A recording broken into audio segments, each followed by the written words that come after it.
Aragón. Y bueno, siempre se ha desempeñado en medios, particularmente impresos, tiene su propio blog, tiene su columna diaria en el Universal, ha ganado varios premios y reconocimientos por su trabajo.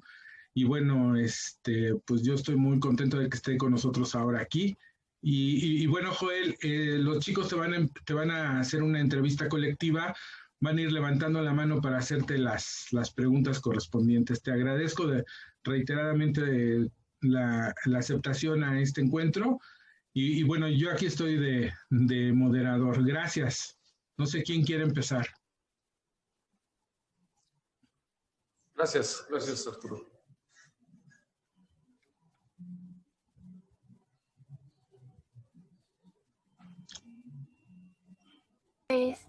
Bueno, si quiere yo voy empezando.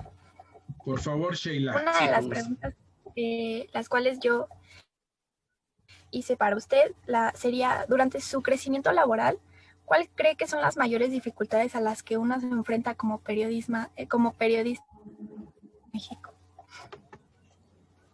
Bueno, sí hay siempre complicaciones, sobre todo cuando se trata de información delicada, información que puede afectar a, digamos, intereses, no los intereses colectivos, sino los intereses particulares.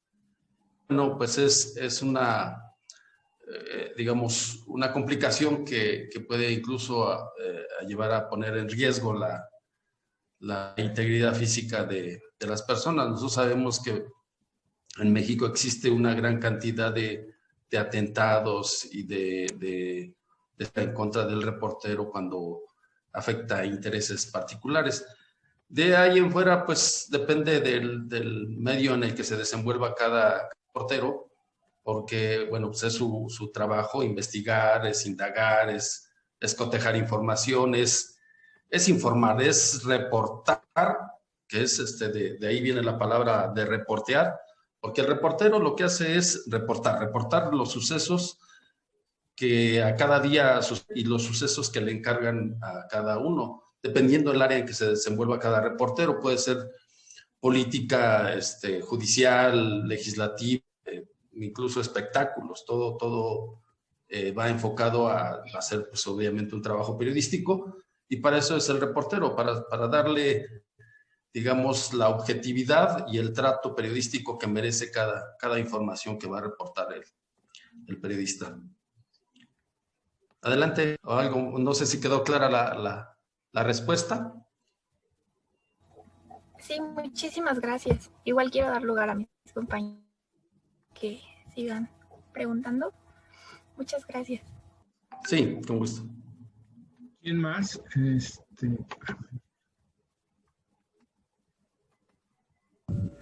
Hola, buen día. Buenos días. Quería preguntar qué tan seguro es ejercer periodismo político en México. Bueno, el periodismo político, prácticamente yo desde que empecé en el diario La Prensa lo he manejado. De hecho, la primera pregunta que me hizo el jefe de información cuando me entrevistó, que qué fuente me gustaría cubrir, pues la respuesta fue inmediata: el sector político. Pero obviamente uno pasa, en el caso particular de la prensa, pasa por el sector de la nota policíaca, el sector de la nota roja. Pero digo, eso es el inicio, y creo que, al menos desde mi particular experiencia, el haber pasado por la nota roja le da a uno mucha más facilidad para reportear, porque uno sale a la calle nada más, o salíamos en ese entonces con pluma y tu cuaderno, una hoja improvisada de libreta, y bueno, se puede ocupar la grabadora, porque como es el sector muy riesgoso, el de la nota roja, pues obviamente se enfrenta uno, pues, a policías, a ministerios públicos, incluso a delincuentes o gente que cometió algún delito, y por obvias razones, pues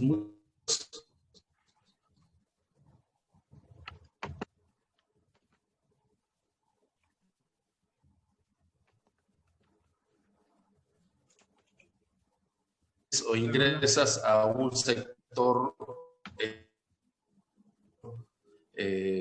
parlamentario. De hecho, yo me desenvolví una buena parte de mi vida, a la fecha todavía lo sigo haciendo, en el sector legislativo, tanto en la Cámara de Diputados como en el Senado y en el Congreso de la Ciudad de México. Bueno, en realidad volvemos a lo que planteaba al inicio.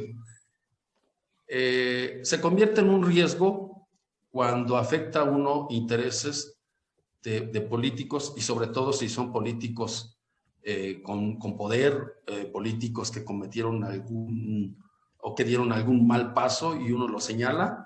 Y bueno, obviamente para eso es el trabajo del reportero. El trabajo del reportero es que esa información vaya lo más sólidamente soportada, a fin de evitar que haya un desmentido o que el político diga, no, pues no es cierto. No hay que darle oportunidad de que tenga elementos para desmentir esa información que a todas luces es objetiva, es verdadera y que por obvias razones los va a afectar.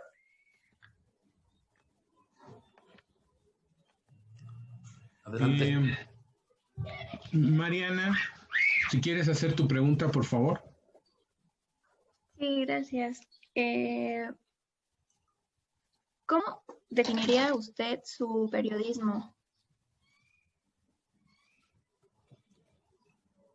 Bueno, es que yo creo que no hay periodismo particular. El periodismo es único, se ejerce como debe ser, con objetividad, con veracidad, con puntualidad, con responsabilidad. Obviamente cada reportero lo que incluye ahí es su propio sello, su estilo periodístico. El estilo radica en la forma de expresar cierta información, es decir, pues con una redacción impecable. Obviamente eso le da mucha credibilidad al reportero cuando hace una redacción que sea sencilla, pero además que sea contundente, para que sea entendible.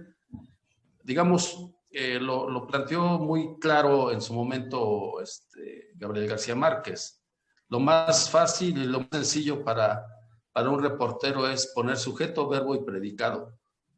Y de ahí no hay pierde, es punto y aparte, y después o bien párrafos cortos, oraciones cortas, sujeto, verbo y predicado, y a partir de ahí no hay pierde, aunque sean 2 ideas en cada párrafo. 2 ideas están perfecto, no hay pierde, es entendible, e incluso eso da oportunidad para que pueda uno tener una explicación mejor sobre la información que quiere transmitir. Gracias. Y, sigue Aura, por favor. Gracias. Buenos días. Buenos días. ¿Cómo fue que decidió ser periodista? ¿Qué fue lo que lo orilló a quererse dedicar al periodismo? Pues es muy buena pregunta, porque a partir de lo que decide el estudiante, desde el primer momento en que toma la decisión, es porque va o debe tener la seguridad de que va a ejercer, porque si no, pues no tendría caso, ¿no? Y yo creo que eso viene prácticamente, y ustedes lo saben perfectamente, lo sabemos, algunos, buena parte supongo que pasaron por el CCH o la prepa.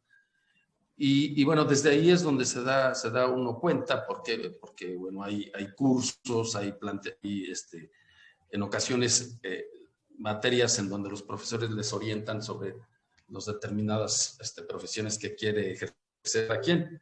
En mi caso, pues surgió desde el CCH. Yo estudié en el CCH Oriente y bueno, pues a todos a veces hay cosas que se nos facilitan más, ¿no? Hay más las ¿no?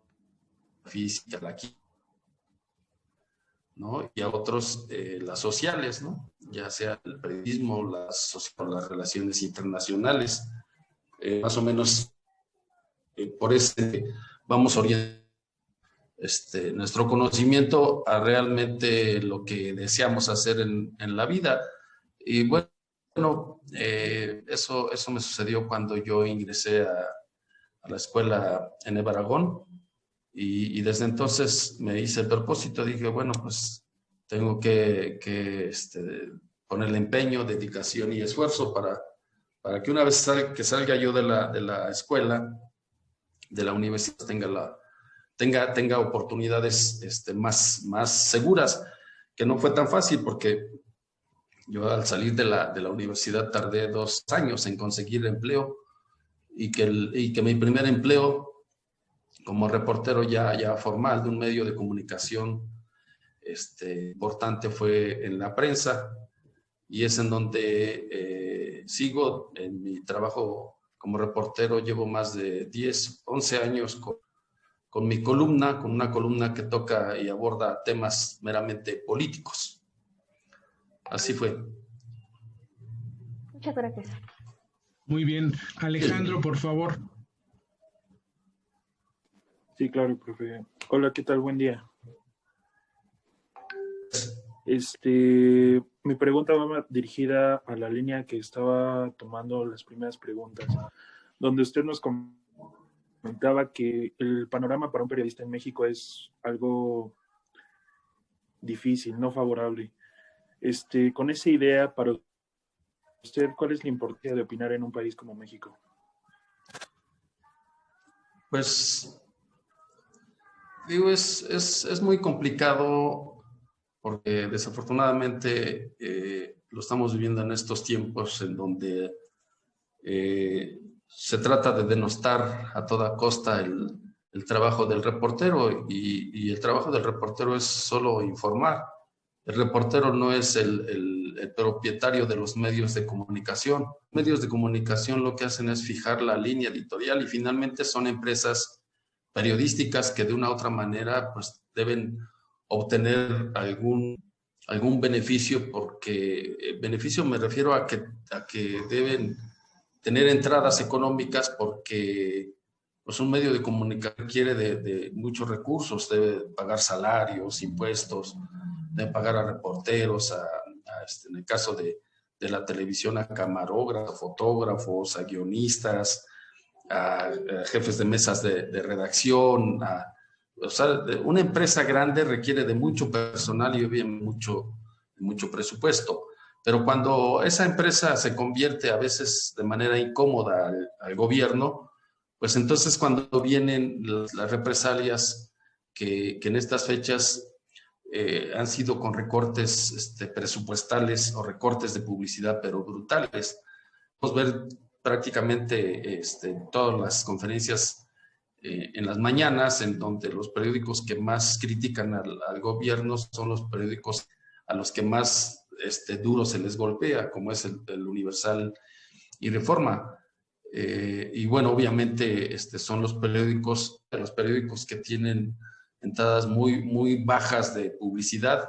Esto debido al recorte presupuestal que hicieron. Entonces, el ejercicio del periodismo tiene sus ventajas y desventajas. En este momento se puede decir que hay todavía más libertad de expresión, pero también hay más censura. Entonces, ahí o sea, no puede haber una balanza que diga, bueno, hay más censura o hay más libertad de expresión, o se ejerce o no se ejerce la libertad de expresión.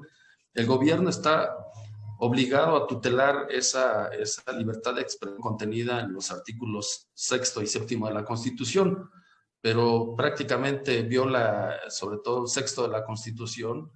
En cada mañanera está cuestionando el trabajo de cada reportero, está cuestionando el trabajo de las empresas, de los columnistas, de los investigadores, o aquellos que hacen trabajos ya de fondo, de investigación, reportajes, o aquellos que hacen solicitudes de información a las empresas o al gobierno, y con base en esas solicitudes de información, con eso tiene uno a veces suficiente como para exhibir los malos manejos de recursos o las desviaciones que hace el gobierno, que en este caso hay abundante información, porque una buena parte de las licitaciones, prácticamente alrededor del 70% son de manera directa. Entonces prácticamente están acabando con la transparencia que ellos mismos exigieron.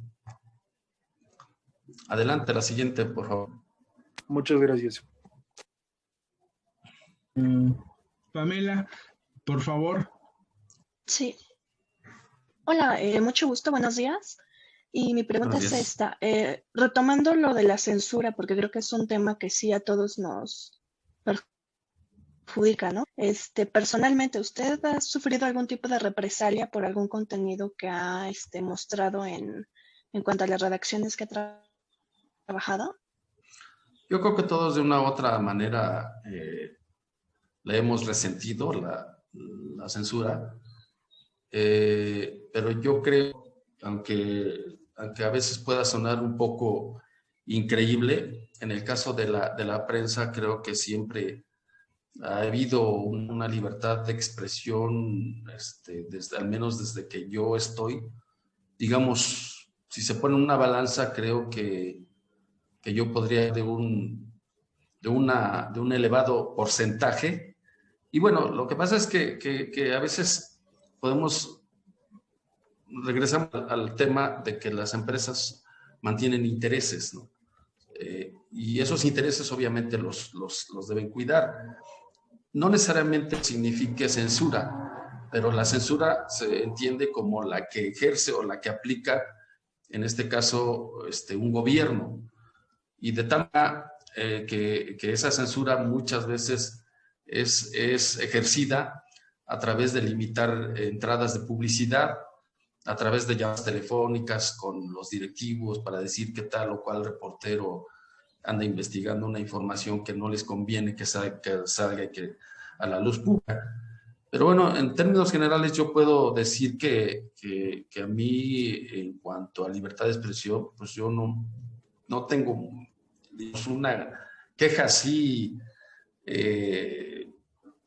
digamos, contundente que haya tenido, oye, toda una información importante, pues prácticamente no. Yo he tenido al menos la mayor parte, el 99% de mis columnas, prácticamente salen como yo las mando, Obviamente uno está obligado a conocer la línea editorial, el manejo informativo acorde a cómo lo plantea la casa editorial para la que uno trabaja. No sé esta parte. Sí, gracias. Sí, de algún modo ya, pues qué fortuna, ¿no? Que no ha tenido que restringir contenidos. Pues lo que pasa es que esa forma lleva muchas veces a que la información sea menos contundente, o sea, no es clara, no es objetiva. Entonces, cuando uno ejerce la libertad de expresión plena, tiene uno más facilidad de comunicar mejor, de hacer mejores análisis y mejores planteamientos. Y yo creo que eso beneficia mucho al lector, ¿no? En este caso, el lector de la prensa es una masa, si se vale la expresión, popular, y de esa manera tenemos que expresarlo de manera sencilla y clara para que aquella persona que tome un periódico o que vea una información en línea, en la página digital, pues tenga la mayor facilidad de leer, digamos, a lo mejor no todo, pero sí una buena parte. En el caso del periódico, yo creo que quien lee o compra el periódico impreso es porque tiene interés y interés particular en ciertos artículos. Hay quienes solo lo compran la prensa para leer deportes o espectáculos, y hay quienes leen información general, o hay quienes leen artículos de opinión. O sea que por eso la gama de información que ofrece un medio de comunicación, pues es un todo, porque ese todo pues satisface el interés informativo de todos los sectores de la sociedad. Les platico rápido una anécdota. En algunos viajes que me tocó hacer como reportero cubriendo la fuente de la presidencia de la República, a los reporteros en todos los viajes nos pasaban los periódicos, pues, de prácticamente todos los reporteros que íbamos a bordo del avión presidencial.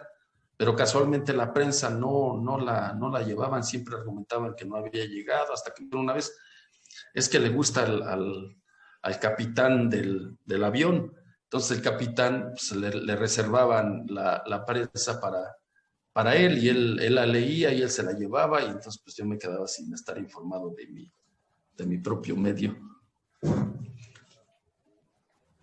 Adelante, la siguiente. Buenos días. Bueno, mi pregunta va un poquillo encaminada a cómo ha evolucionado el periodismo en México. Sobre todo, ¿se ha resentido o cómo se ha vivido este cambio del periodismo tradicional, de la libretita en la mano con el lápiz y el periódico, al periodismo digital, en donde también se tiene como un poquito más la libertad de que todos pueden opinar?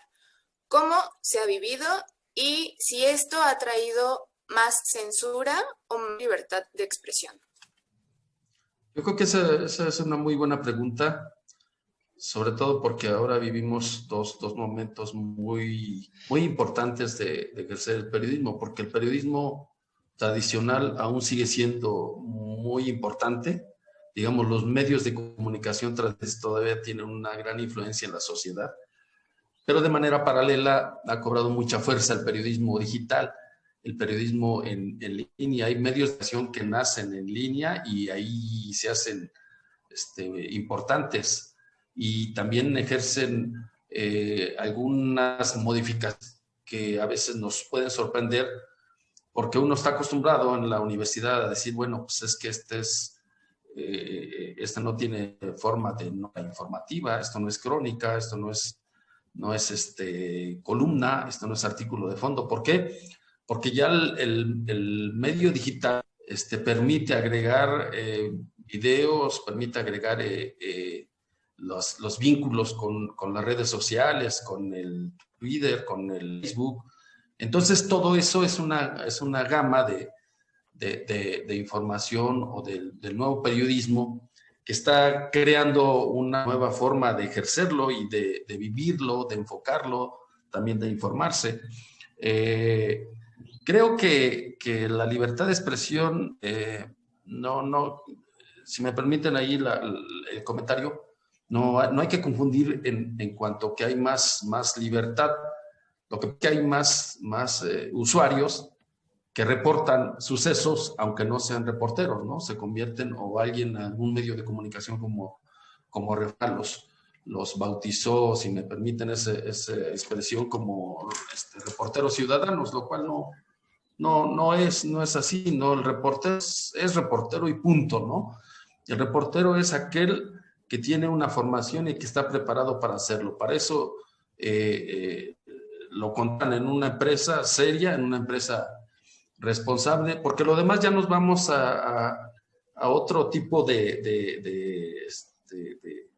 personas que hacen otras cosas que no son periodismo, ¿no? Como los youtuberos que se han vuelto muy famosos, pero que muchas veces son confundidos con el periodista, y a veces la gente no sabe. A esos les llama periodistas y al periodista le llaman chayotero. Entonces hay una serie de confusiones, y generadas por este mismo ambiente de polarización que se ha estado creando y que ha creado también una serie de confusiones. Lo vemos en las primeras filas de los reporteros o supuestos reporteros que acuden a preguntarle al presidente, cuando en realidad a veces esos que están en la primera fila no son reporteros, no pasaron por una universidad como ustedes, o al menos por una escuela de periodismo que les haya enseñado la técnica de la nota informativa, ¿no? La de la pirámide invertida que todos conocemos, ¿no? El decir, el ver de lo más importante a lo menos importante la información. Entonces, ahí creo que sí es importante, pero además conviven y van a convivir durante mucho tiempo todavía los medios tradicionales con el ámbito digital, digamos, porque el medio tradicional muchas veces usa las redes sociales para subir toda su información. Los periódicos ya lo suben completos en PDF o por reportaje, o por nota informativa, por crónica, y a veces hay una información que tiene pues unas visitas jamás pensadas para un tiraje de un periódico que puede tener, no sé, 20,000, 50,000 o 100,000 ejemplares. Hay reportajes que tienen visitas impresionantes y lecturas que jamás uno hubiera pensado que fuera a tener a través de un periódico. Esa es la ventaja que tiene ahorita el ámbito digital, de que uno puede llegar a cualquier parte del mundo en cuestión de segundos o de minutos. Y ya lo está leyendo, a uno lo pueden leer desde Asia hasta África, hasta Alaska, hasta la Patagonia. Entonces, esa es la gran ventaja. Aquí yo creo que el nuevo reportero, los nuevos reporteros van a tener el gran reto de poder encauzar cómo se le va a llamar a esa nueva forma de hacer periodismo. Nosotros conocemos los géneros periodísticos como ustedes los tienen en los programas de estudio, ¿no? La nota informativa, la crónica, la entrevista, la columna, el artículo de fondo, el ensayo. Pero ¿qué pasa con todo el trabajo periodístico que hacen en páginas como El Animal Político, como La Silla Rota, que le agregan lo que les comentaba, que es video, que es un vínculo con las redes sociales que ellos quieren impulsar? O sea, ¿cómo se llama eso? ¿Qué género periodístico es? Entonces, ahí tendríamos que entrar en una discusión, porque se está innovando, se están creando nuevos géneros periodísticos que realmente sí tienen las herramientas, sí tienen los recursos que usamos para la entrevista, para la crónica y para la nota informativa, incluso para la columna, pero finalmente no es una nota informativa como tal, como la conocemos, como se la piden los profesores que las presenten en sus trabajos. Entonces sí tenemos ahí un gran reto para poder seguir avanzando en esta generación de nuevos tipos de informativos. Creo que quedó claro, ¿no? Y gracias. Muchas gracias. Fernando, sí, por favor, con tu pregunta. Hola, buenos días. Mi pregunta es, ¿cuál fue su al ser parte del equipo que hizo la nota del asesinato de Colosio? Bueno, en esta ocasión, el 23 de marzo de 1994, yo estaba asignado a la de la fuente de la presidencia. Y entonces estaba programada una cena del presidente Salinas con el primer ministro Jean Chrétien. Y bueno, al momento de que yo me trasladaba a Los Pinos, al salir del Metro Constituyentes, un repo del Universal me dice, oye, creo que le dieron un palazo a Colosio, un palazo o un balazo. Pues es que escuché eso, me dijeron que me viniera rápido a Los Pinos.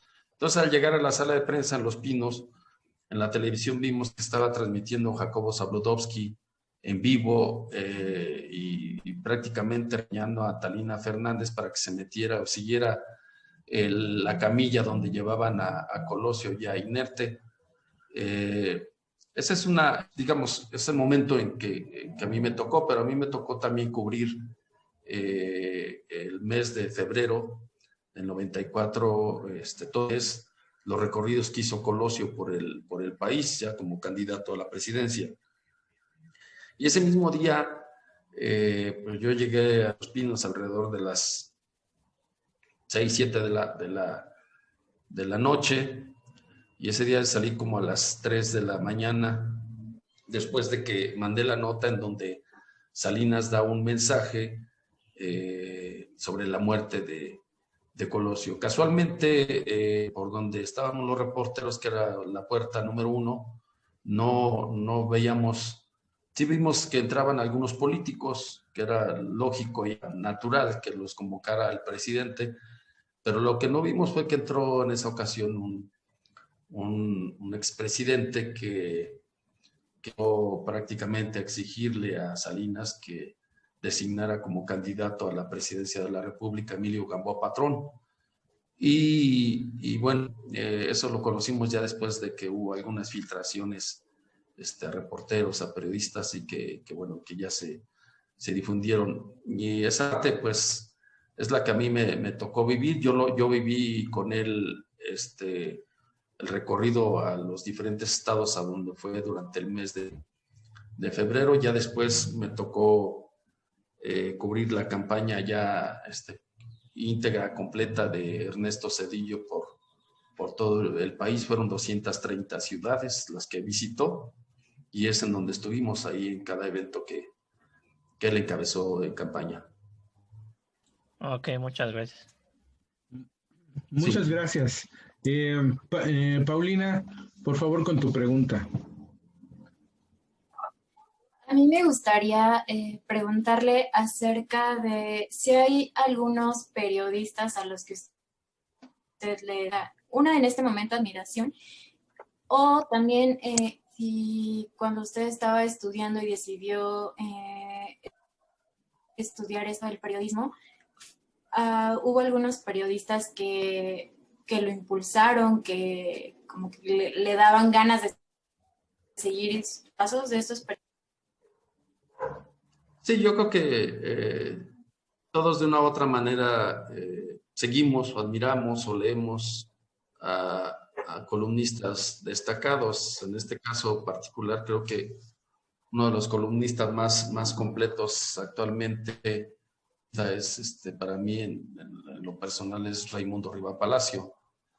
Es un periodista ya de mucha experiencia, director de medios de comunicación.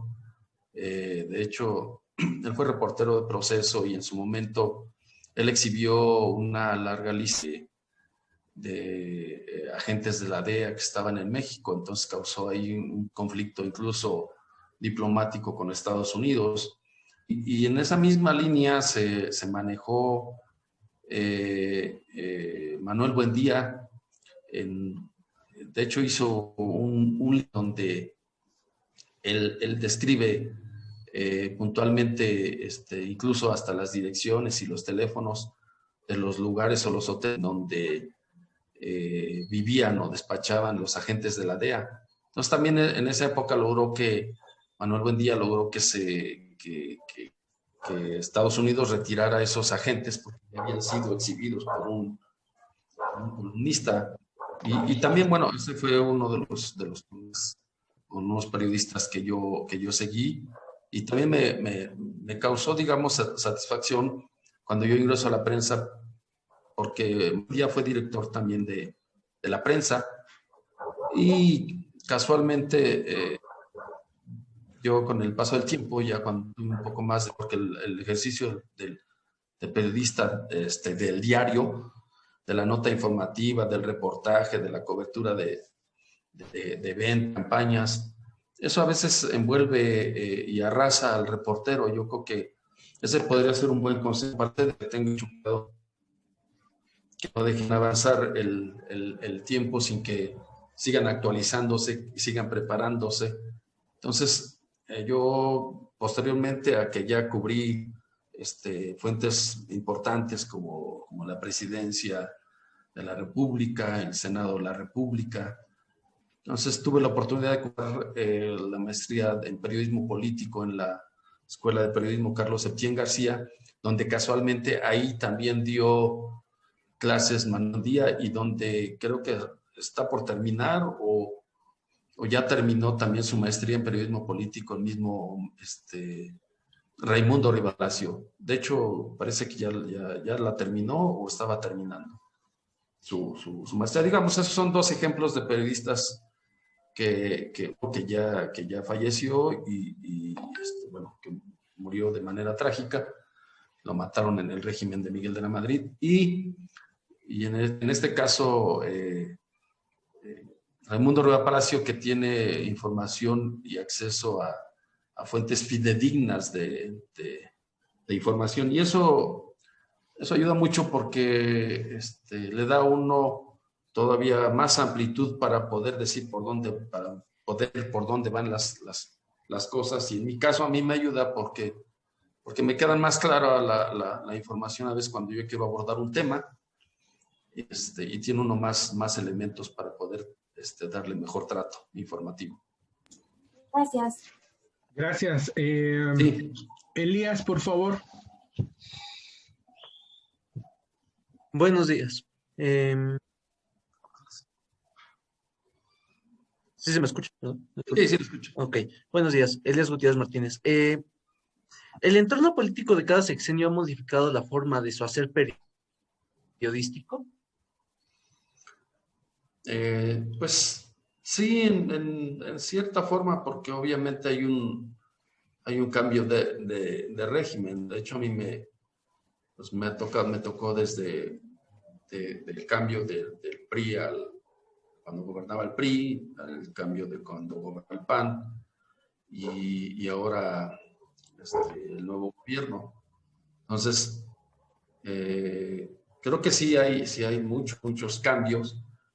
En el gobierno, en los gobiernos priistas, era otra forma muy distinta de ejercer el periodismo. Había digamos, pues no censura, pero sí una línea muy clara de hasta dónde podía llegar el reportero y hasta dónde qué líneas podía pasar la empresa en cuanto a sus intereses, ¿no? Y de una u otra manera esa línea se mantuvo con los gobiernos panistas, un poco de libertad, o si uno le quiere llamar libertinaje informativo, se empezó a dar con el régimen de Fox, pero después como que se fue encauzando y fue agarrando su propio ritmo, esa libertad que siempre se reclamó. Ahorita, actualmente es lo que comentaba hace un rato, o sea, sí hay más libertad, pero también hay más censura. Entonces, tampoco decir, bueno, pues estamos a partes iguales, pero no se trata de eso, ¿no? De lo que se trata es de tutelar esa libertad, pero a veces también se incurre precisamente en esos excesos y lo digo con toda responsabilidad, porque yo conozco a los reporteros profesionales que cubren la mañana. Algunos de ellos son compañeros, algunos son conocidos, son amistades, y conoce uno perfectamente cuál es el trabajo que hacen.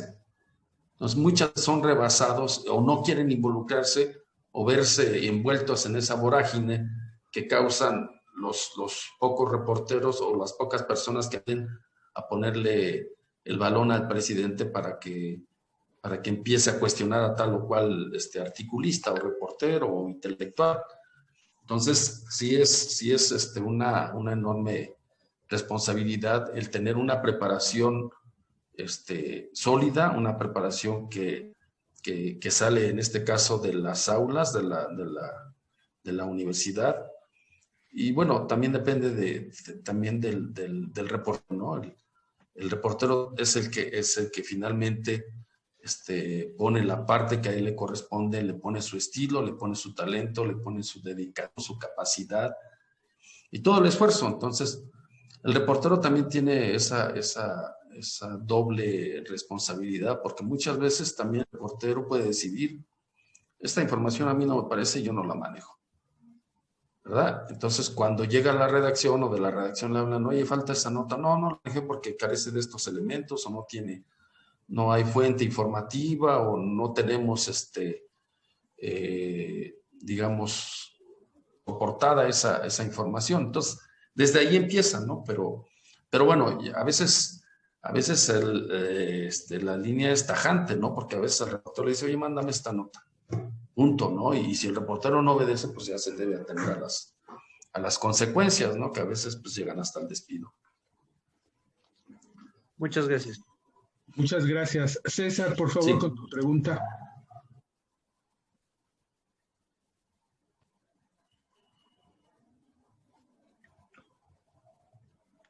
Creo que tienes tu micrófono apagado, César. Listo. Sí. Bueno, mucho gusto. En las últimas semanas se ha introducido al discurso del gobierno la idea de que un intento de censura. ¿Es posible censurar como tal al gobierno? Y además, ¿qué determina como tal la censura? Hemos visto cómo se ha denotado a la crítica a ciertos medios como un tipo de censura, pero, o sea, Sí, ¿cómo que termina como tal cierta censura? Porque podríamos saber de que podrían, como tal, cancelar un medio informativo o irnos hasta los extremos de como tal empezar a desaparecer personas. O sea, ¿qué es lo que... Es que si no escucho muy bien la pregunta. A ver si más fuerte o te pegas un poco más para...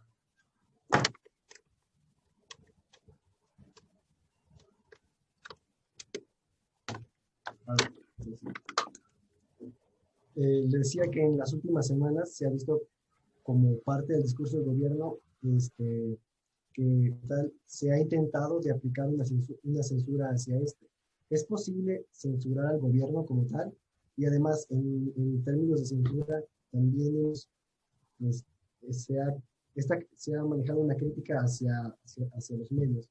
Pero esto se podría definir como censura, porque también hemos denotado ciertas acciones como, por ejemplo, podrían empezar a cancelar ciertos medios o incluso a desaparecer personas en algunos regímenes, pero, o sea, ¿qué es lo que determina como tal la censura? Bueno, por lo que escuché, no escuché muy claro, pero en torno a la censura es muy notable en estos momentos, sobre todo porque me llama mucho la atención que prácticamente todos los está haciendo llamados el presidente a decir que bueno, tal o cual información no es cierta, no es verdad, cuando lo hace un reportero profesional. Digamos, los reporteros a los que les publican notas en un periódico ya grande, conocimiento, obviamente no es nada más él. Detrás de él hay toda una estructura editorial, desde el jefe de información hasta la mesa de redacción, hay juntas editoriales, están los coordinadores de información. Toda esa información también llega hasta la dirección. Entonces es una información que ya está muy bien valorada para poder ser difundida. Entonces, cuando esa información está lo suficientemente sólida, que afecta al gobierno, pues obviamente el gobierno va a responder de manera, digamos, en cierta forma rijosa o colérica, porque obviamente a ningún gobierno le agrada que cuestionen sus políticas. Sus políticas para el gobierno siempre va a pensar que sus políticas son las acertadas, que no tienen errores, ¿no? Sobre todo en estos momentos que difícilmente permiten cometer errores.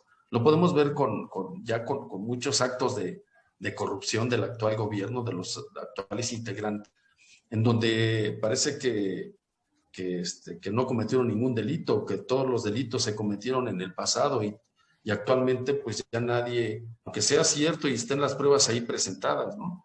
Ahora, el limitar a una empresa periodística, creo que ha habido ya muchos intentos, porque hay periódicos que están en crisis, hay medios de comunicación que están en una crisis tremenda.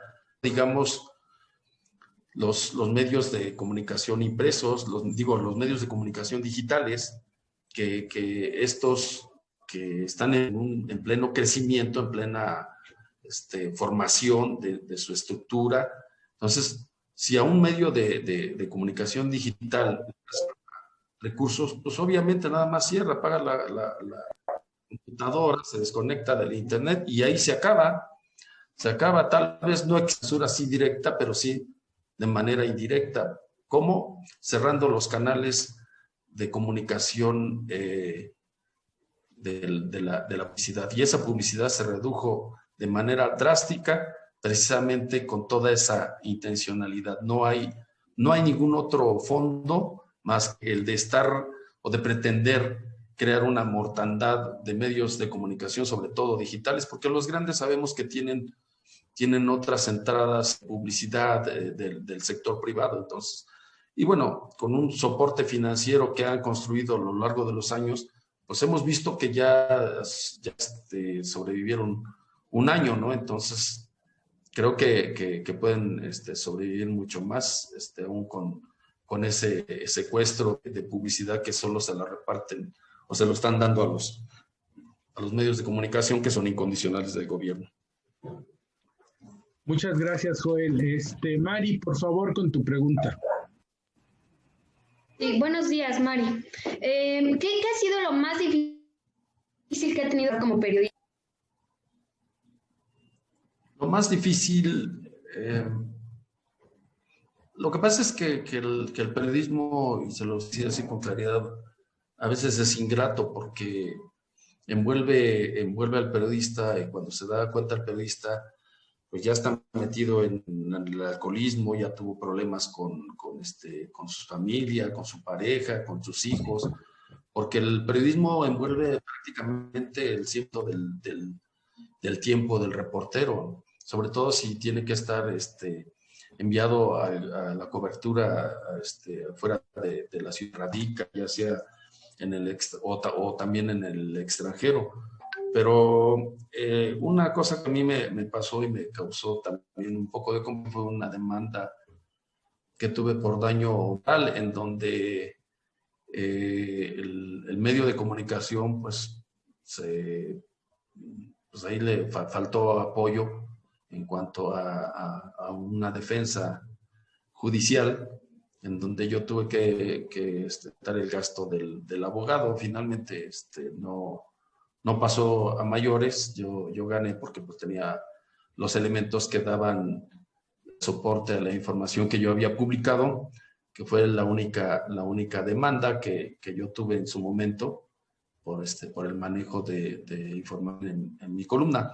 Por eso siempre es de vital importancia tener todos los elementos de la información que va uno a manejar, y tener los sonidos, documentos, audio, los apuntes en la libreta, los cuadernos o las grabaciones. O sea, todo eso siempre va a ayudar, sobre todo cuando se trata de un trabajo amplio, de una investigación, de un reportaje. Siempre hay que guardar todos los documentos un tiempo, porque tarde o temprano los pueden usar incluso para hacer demandas, no precisamente en contra del reportero, sino para otros políticos. Sucedió en mi caso una demanda que interpuso un dirigente del PRI por ahí 2005, 2004, 2005, en contra del gobierno de la ciudad. Entonces, a mí me llega un citatorio para acudir a aclarar a la Fiscalía de Servidores Públicos. Yo no hice caso al primer citatorio porque pues dije, pues esto no me compete. No hice caso, mandaron otro citatorio y pues el director me dijo, pues no, yo le argumenté que no había ningún problema con esa información y se me quedó viendo algo serio. Digo, bueno, pues voy a ir para ya solventar esto, porque además el citatorio indicaba que si hacía caso omiso al tercer citatorio, pues iba a ir por mí ya la fuerza pública. Entonces resulta que un funcionario que ya falleció y que era una eminencia, César Buenrostro, declaró en ese momento que un partido político estaba manipulando las válvulas del agua para la escasez de agua en Iztapalapa y la estaba manipulando con fines políticos. Entonces declaró, publiqué la información y esa misma información la usó el dirigente del PRI para ponerles una demanda. Y bueno, pues por eso en este caso me citaron a mí y a otros dos reporteros. Y bueno, esas son a veces las cositas que le causan a uno incomodidad, no temor, ¿no? Porque finalmente volvemos a lo principal, que es siempre tener el soporte de la información que va uno a publicar. Adelante. Muchas gracias. Max, por favor. Muchas gracias. Buenos días. Como profesional, ¿qué en el periodismo básicos puede dar a los jóvenes que apenas están adentrando el periodismo informativo? Pues yo creo que eso ya se los ha dado pero les aporto, les comento. Yo creo que siempre estar informados, prácticamente esto del periodismo es informarse de día y de noche, incluso hasta si se van con los amigos a tomarse una cerveza, una copa, eso sirve, eso también ayuda, y ayuda mucho. Ayudaba mucho en el pasado, y yo me incluyo porque yo tuve la fortuna de convivir con buena parte de mis inicios con reporteros mucho mayores que yo. Entonces eso me ayudó bastante porque tal vez en las coberturas, en las áreas de trabajo, no hay la suficiente confianza del reportero ya mayor a soltarse y a decirle o a darle a uno sus consejos, sino que esos consejos se recogían en la cantina, ¿no? O en algún lugar de vivencia, en algún bar, en algún restaurante. Entonces, a lo que voy es o sea, es estarse informando prácticamente a diario, ahora mucho más, porque hay mucho más medios de comunicación y cada medio de comunicación a veces tiene su propio punto de vista, su propia línea editorial, entonces cambia a veces radicalmente una información de ahorita o de un medio de comunicación de la televisión a un medio impreso y a una estación de radio o en el ámbito digital. Entonces, es eso básicamente, y bueno, aparte de estarse informando y leyendo constantemente, creo que hay que siempre tener presentes algunas lecturas, las que ustedes quieran o las que sean de su mayor agrado. Mínimo, yo creo que un libro al mes, mínimo un libro al mes, revistas también, y lo que les comentaba, ya cuando ustedes salgan de la universidad, creo que hay que seguirse preparando porque todo esto va evolucionando de manera constante. Ustedes se van a dar cuenta de lo que estamos platicando ahorita para cuando salgan. Yo creo que ya vamos a estar más metidos en el ámbito digital, ¿no? En la generación de nuevos productos informativos y también de cómo se reportea en la calle. Ahorita nos podemos dar cuenta que, bueno, hay muchos reporteros que han fallecido porque pues andan en la calle, andan reportando todo lo que sucede. Desafortunadamente muchos se han contagiado, han fallecido. Y bueno, es uno de los riesgos. Y afortunadamente existe esto ahorita también que permite no tener el contacto directo y también obtener la información. A través de estas plataformas se pueden hacer las vistas, se pueden hacer con las conferencias, se hacen foros, se hacen seminarios. Entonces el reportero tiene esa ventaja de que las herramientas digitales pues ya no le ayudan pues a que todavía pueda estar un poco más de tiempo en su casa, pero finalmente el reporteo, el reportar desde la calle, pues es la esencia para recoger la información, ¿no? De primera mano y transmitirla pues lo más fidedignamente posible. No sé si quedó clara esta parte. Sí, quedó muy claro. Muchas gracias. Muchas gracias. Axel, por favor. ¿Qué tal? Buen día. A preguntarle cómo combatir los otros datos, ¿no? ¿Sabe? Las fake news, eso que dicen, las posverdades, que el presidente siempre está diciendo, le preguntan algo y siempre se sale por ti. ¿Cómo se combate eso como periodista? Bueno, lo que pasa es que las fake news no las hace el periodista, ¿no? El periodista tiene su formación, sí, tiene su preparación, y el periodista que rota para una empresa seria, pues obviamente no le van a aceptar un trabajo que no tenga soporte, que no tenga sustento. Entonces, lo que tú comentas es lo que se difunde a veces, si se vale la expresión, de mala leche en los medios digitales, sobre todo, porque no existe eso, digamos, en un periódico como El Universal, ¿no? Como Reforma, como Milenio, o sea, toda la información que se publica, prácticamente el 100% debe llevar fuente, porque en un medio de comunicación serio y responsable, difícilmente se publica algo que sea información falsa.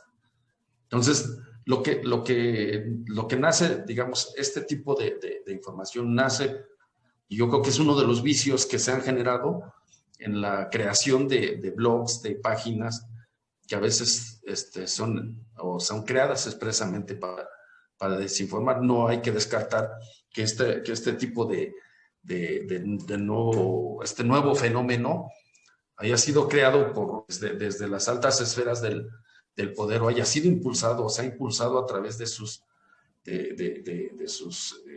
allegados, para crear precisamente eso, ¿no? Crear confusión y después culpar al profesional de la información, como que si él fuera el que genera información falsa, y crear esa sensación en la sociedad de que el periodista miente, de que el periodista difunde información falsa en contra del gobierno. O sea, lo que se ha generado es toda una vorágine de confusiones y de especulaciones en torno a cómo porque no le podemos dar credibilidad a una información que es falsa, es por lógica. Entonces, por eso es fundamental el trabajo del profesional de la información. Es el trabajo el profesional de la información es el que tiene las herramientas. Para eso fue cursando por cada semestre, ¿no? La nota informativa, la crónica, la entrevista, incluso la entrevista, que es la herramienta básica de donde sale la nota informativa, las crónicas, ¿no? Porque la entrevista es, para mí, como que es la base, ¿no? Yo también, para una columna, también la columna lleva elementos de prácticamente todos los géneros periodísticos. Lleva elementos de la nota informativa, de la entrevista, de la crónica. Lo sabe muy bien el profe, el que también es un muy buen columnista. Entonces, es el manejo que lo podemos... Y afortunadamente tenemos esta gama de géneros periodísticos que nos van a ayudar a tener un lenguaje y un manejo informativo más impecable todavía. Si algo tiene la Universidad Autónoma de México es el generar muy buenos reporteros. O sea, la mayor cantidad de reporteros que andan, los que informan puntualmente, pues son prácticamente egresados de la UNAM, ¿no? De ciencias políticas, de Aragón, de Acatlán. Entonces, digamos, yo creo que tenemos la fortuna de haber sido respaldados en una gran universidad, y yo creo que tenemos que valorar eso, y no solo valorarlo, sino impulsarlo y hacer que eso sea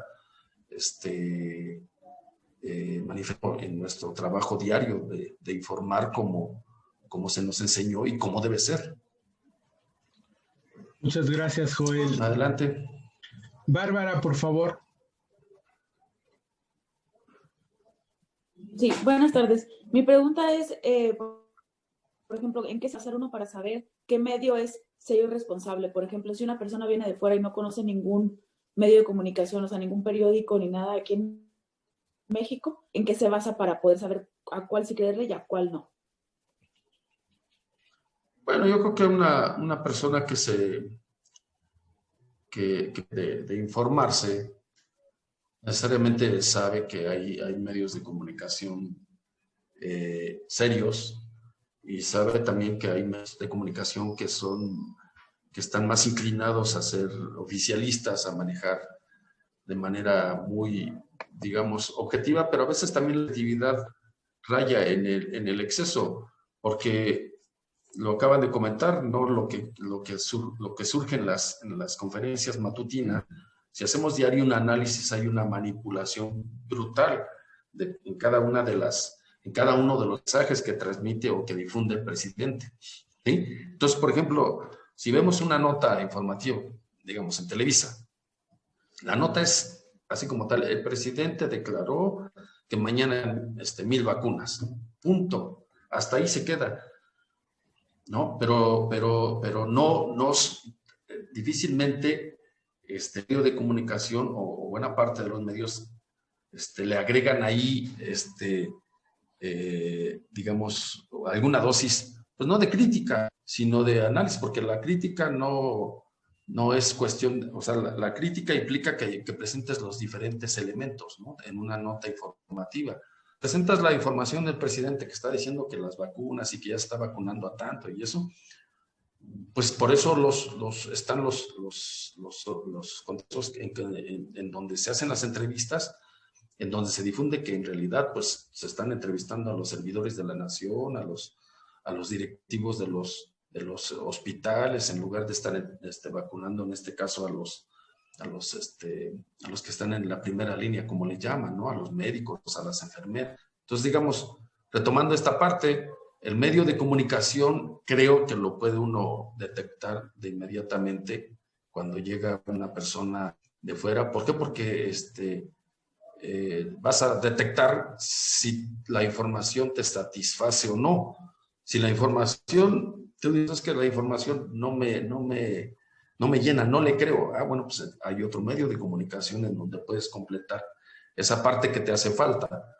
Y bueno, afortunadamente existe esta gama de medios de comunicación en donde podemos a veces tener que recurrir, incluso nosotros, a 2 o 3 medios de comunicación para, bueno, este medio tuvo este manejo de la información, se fue al extremo, pero ya con esa gama informativa ya tenemos nuestro propio criterio, ya sabemos hacer una valoración sobre el manejo informativo. Entonces ya podemos sacar una conclusión, ya sea para difundir, para compartirla con nuestros familiares, o bien para hacer un análisis como el que se hace a través de una columna o un artículo de fondo.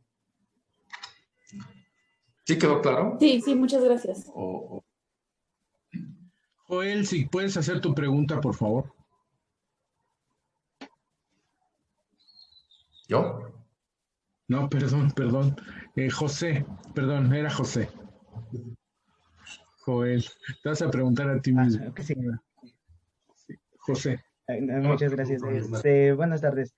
Sí, bueno, en esta misma línea de las fake news, me gusta entonces preguntar si bien decimos, bueno, desde el gobierno vienen información que se tergiversa. ¿Cuál es el motivo también de los medios de comunicación, como usted le llama, pues, más serios, que pueda ser el Reforma, el Universal, Milenio, de constantemente estar sacando notas que sean más allá de la nota objetiva, manejar un tono con adjetivos calificativos, más allá de solo dar un análisis, como dice? O sea, se puede dar la nota objetiva, como nos comenta, y también hacer un análisis. Sí, yo creo que a veces son el manejo de los adjetivos, calificativos. Yo siempre he estado en contra del uso de este lenguaje. A veces ni siquiera uno requiere de recurrir a los calificativos, porque presentando los hechos tal cual es suficiente. Digamos, exhibir hacer los contrastes sin calificar, suficiente. Entonces, y además creo que para el ejercicio del periodismo no debe existir, digamos, para nosotros no debe existir el uso de los adjetivos y de los calificativos, porque el uso del lenguaje es muy rico y la verdad pues no tenemos necesidad de usarlo. Sin embargo, se usa yo no digo de manera correcta, pues yo estoy en contra del uso de ese lenguaje. No quiere decir que a veces se nos vaya al no, pero creo que hay que manejarlos de manera responsable, sin poner las partes, la parte opuesta, la parte contraria de la información que se genera en Palacio Nacional, pero yo creo que se puede hacer de manera muy seria y de manera muy objetiva. No tiene uno que recurrir a usar un lenguaje que de entrada ya está denostando, sino que el propósito es informar. Y a veces, y con eso es suficiente, o sea, el que informe uno puntualmente como es, de todos modos va a incomodar. ¿Por qué? Porque uno va a la realidad, lo que sucede. Uno no está cambiando y difícilmente va uno a cambiar una realidad con calificativos y con un lenguaje abusivo de parte del que redacta. Sí, está bien así o lo damos esa parte. No, está bien así, gracias. Muchas gracias, Joel. Sí. Sheila, por favor.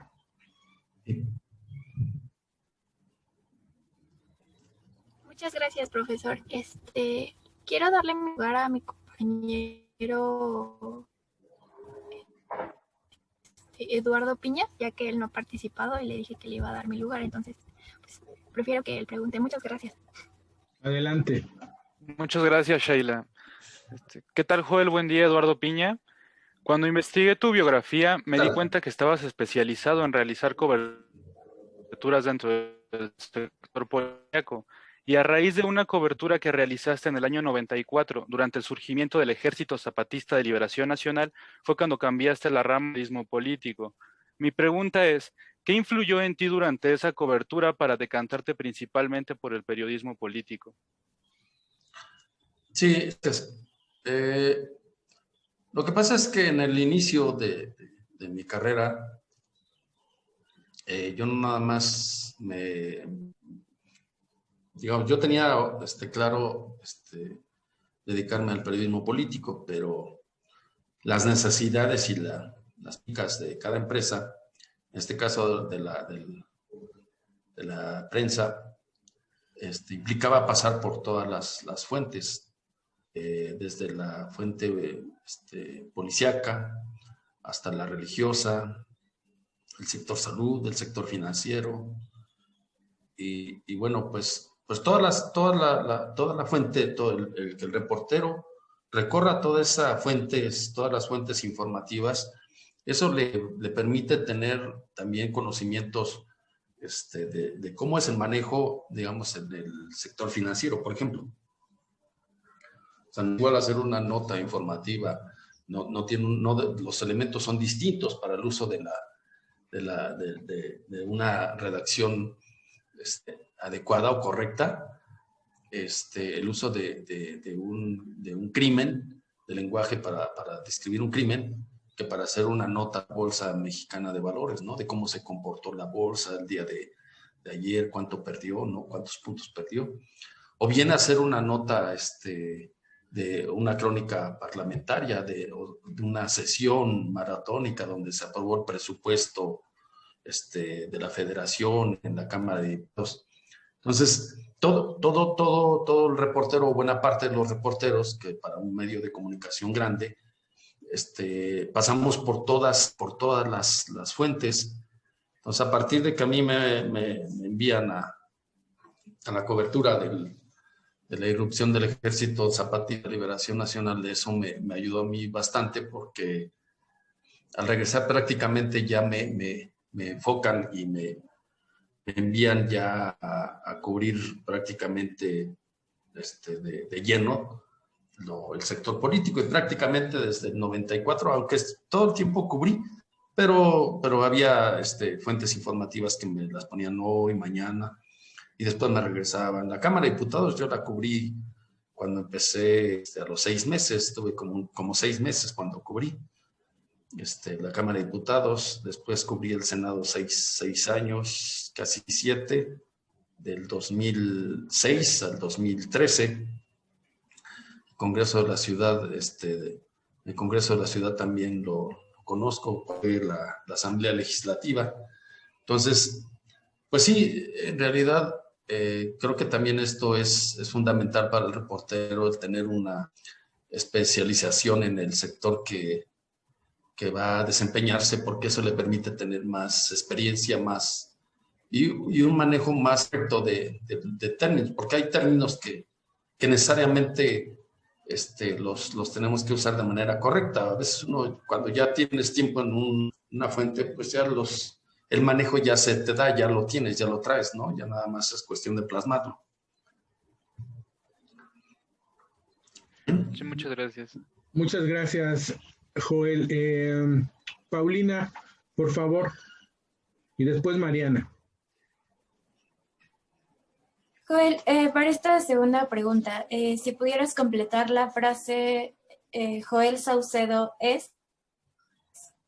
Serrano. ¿Cómo?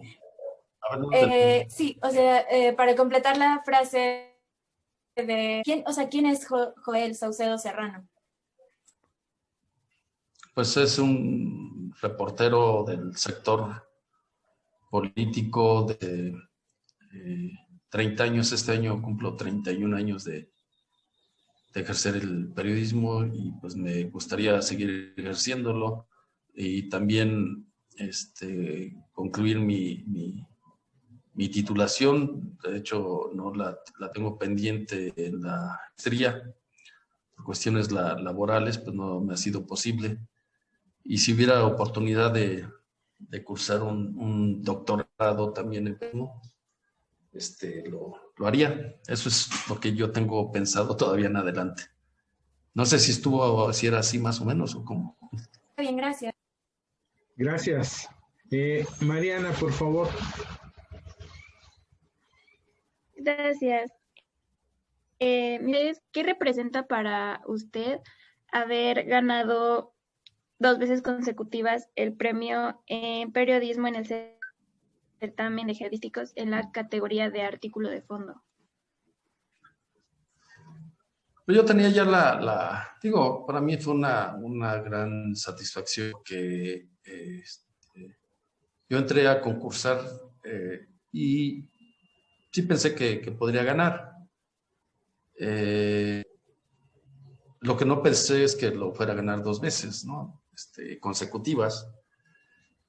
Y bueno, sucede que parte en que yo dejé de hacer la columna como tal, que es la prestaba, se publicaba con el formato de artículo de fondo, y en el espacio para los artículos de fondo.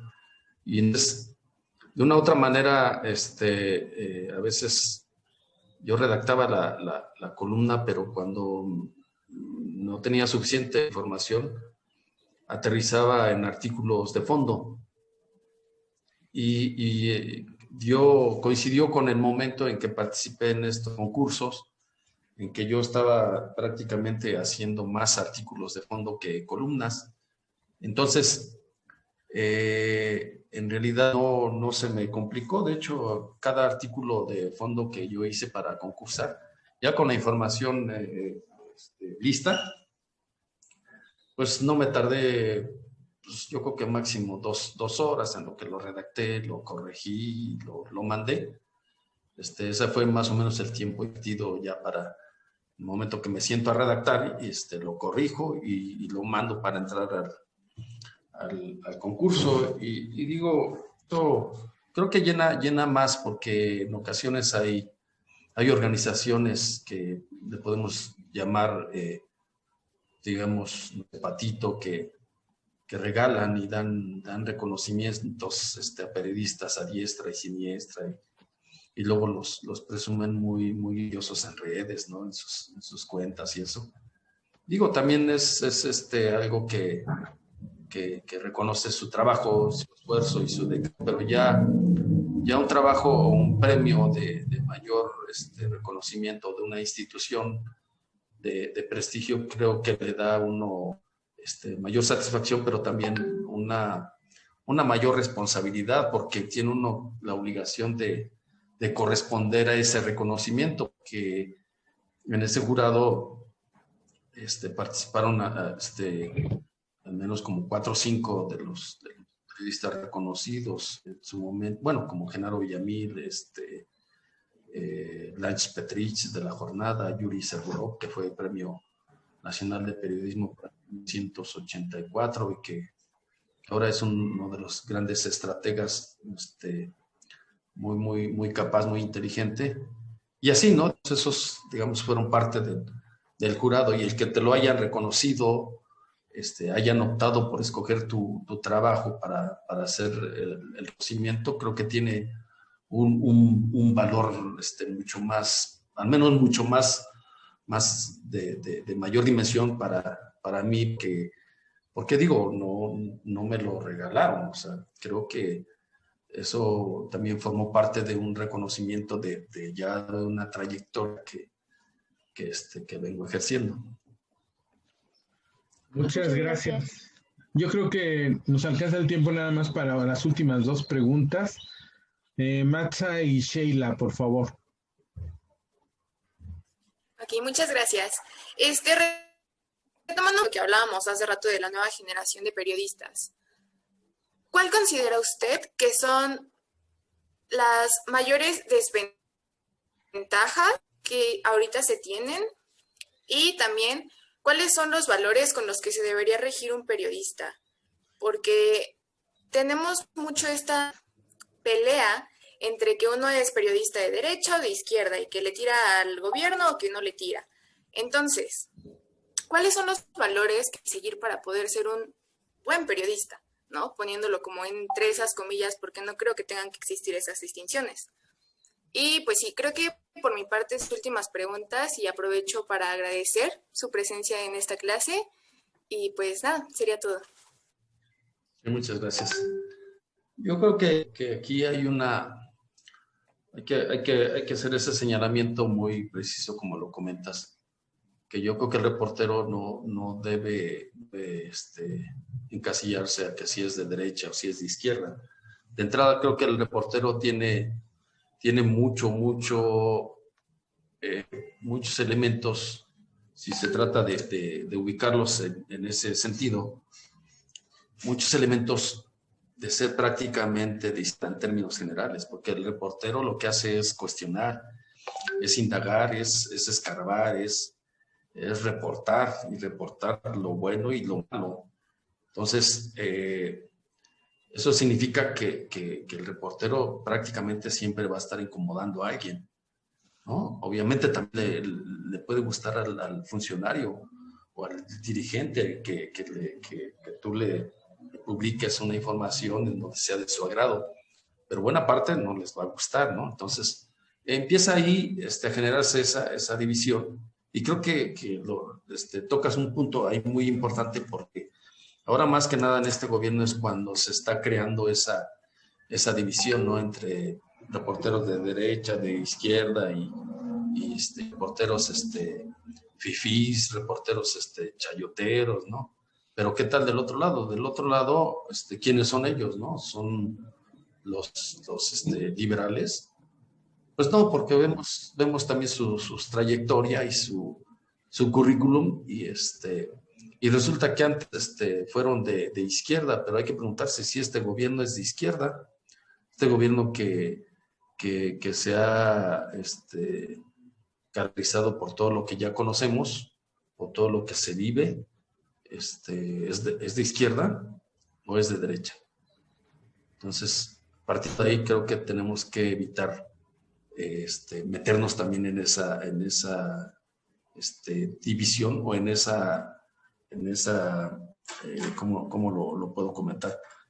Digamos, hacerle el juego al gobierno que está creando esa división, ¿no? Creo que el reportero es reportero y punto. Tiene que ser de ninguna tendencia, y mucho menos reflejar sus inquietudes políticas o personales o su militancia en lo que escribe.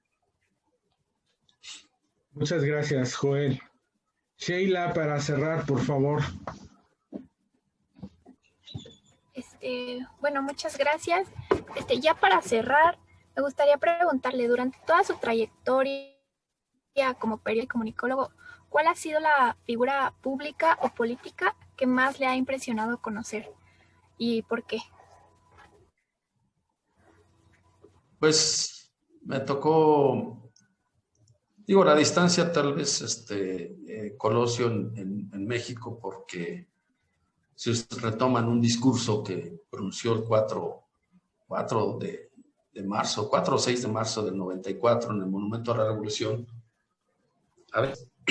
está considerado como uno de los discursos más visitados o reconocidos. Si ustedes se meten y sacan, pues tiene muchos elementos de grandes discursos, como los de Martin Luther King, los de John F. Kennedy, los del mismo Barack Obama.